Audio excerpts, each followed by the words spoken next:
Hi, welcome. Another thing that changed, so I'm recording the big switch, is our build scripts.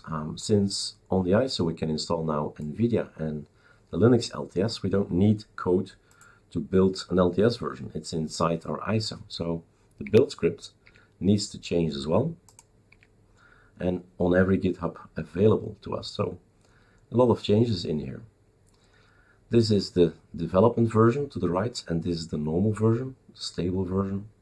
So here we say, okay, there is no need to have a script, a separate choice here. Linux kernel, Linux LTS kernel, it's gone. It's on the ISO. So you're out. So all the build scripts everywhere should change. Okay, that's it, everything green. I mean, not in green, but this line. So this is the ArcoLinux D ISO development, and this is ArcoLinux D ISO. We're good to save.